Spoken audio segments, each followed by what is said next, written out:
Well, we've just got a little update on our 85 270 Sundancer. We bought it last year, and we had some gauges in the boat that there were a couple that didn't work, and they were hard to read at night. The lighting was just poor, so I decided to get some new gauges.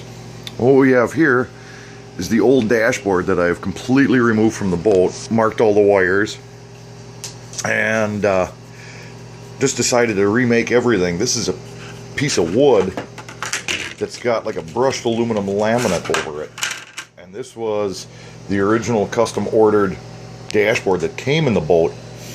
Right here we had a speedometer and a depth sounder, which were truly just 80s style. We had two switches that controlled these, and then I have another switch here for mood lighting. Fuel gauges and the tachometer were here, and then there was oil pressure and volts, trim and temperature all down here. And I just didn't like the look of the gauges. The brushed aluminum was getting old and tacky, so I went online and I found a piece of carbon fiber and some new gauges. Now I've cut the carbon fiber, and this is what we have. This is just a piece of roughly 1/4 inch. It's a carbon fiber laminate.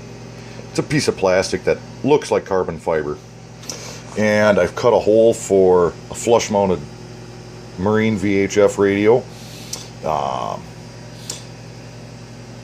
I bought a set of Lido gauges. The Lido is the model of gauges that they are, and I actually bought them all separately because they'll come with the tach, the temp, oil pressure, volts, the trim, and a fuel gauge. Well, I have dual tanks, and I didn't want to set up something with one gauge for both tanks and have to switch back and forth, so I ordered an extra fuel gauge. And the Lido set comes with an 80-mile-an-hour speedometer. Well, my boat will only do 38, 39 miles an hour on a really good day under optimal conditions. So I got a pontoon boat speedometer that maxes out at 35 miles an hour. So I'll be able to use the full sweep of the gauge rather than having a 70-mile-an-hour gauge, and 30 be over here, and the most we'd ever use is this much of the gauge. So now it'll just be easier to read, a little more accurate, with a full sweep of the gauge. Now if we take a look at the business side of things, I started wiring everything up. And what I've done is, on the back of each gauge, it's kind of hard to see, they're marked.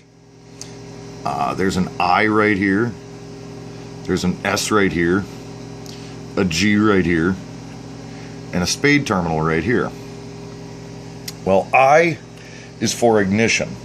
When you turn the switch on for the ignition, it'll turn all the gauges on into their active state.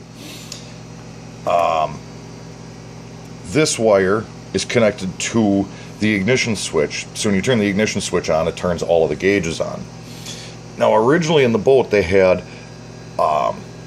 this ignition, this ignition, this ignition, this ignition, all wired up separately. So there's 7, 8 wires just for ignition switch behind the dashboard. I'm going to clean that up by running one ignition wire when this gets installed in the boat to my ignition side. Now I've daisy chained these so that they're all intertwined together, and I have my ignition down here. I have not ran anything over to this side yet. This is a mechanical speed gauge, which my previous speedometer was electronic. That's going to have to be modified. I have a sending unit for this, and I'll have to run the tube up for this, but there is no ignition switch, so to speak, on this. I will tie the ignition into cancel that. This will be run to direct power, so this can be on without the boat being on.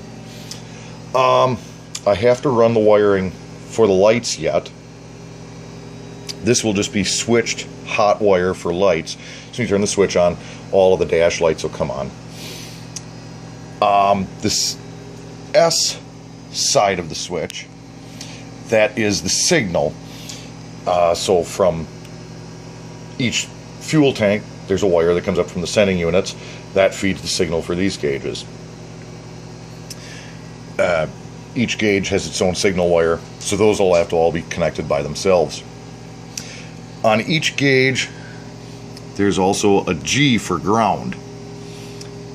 All I've done, each gauge previously had its own ground wire that came up, and it's just a rat's nest in there. So I have taken and I've daisy chained all of the grounds together. So now I will have just one ignition wire coming up and one ground wire and a sending signal for each gauge. I'll also daisy chain the dash lights together. It'll just be a much cleaner install, a lot simpler to work on, and if there's a problem, it'll be a lot easier to troubleshoot. Now, when I made the wires, what I did is I used a 16 gauge wire, and I just used crimp-on terminals that came with the plastic coating on. I pulled that plastic coating off by hand, and I stripped the wires, inserted it into the terminal, crimped it, and then I put heat shrink tubing over it. So now this wire is completely sealed. For whatever reason, if moisture gets back here, it cannot enter the wire and travel up the wire and corrode the wire itself. So hopefully that lasts us quite some time. And if we flip it back over,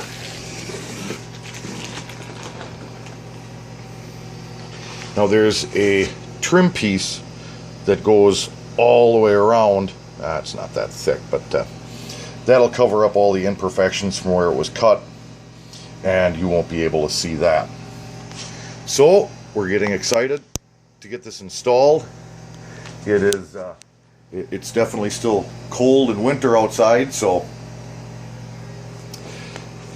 just getting some projects taken care of, and hopefully we'll be ready for launch day soon.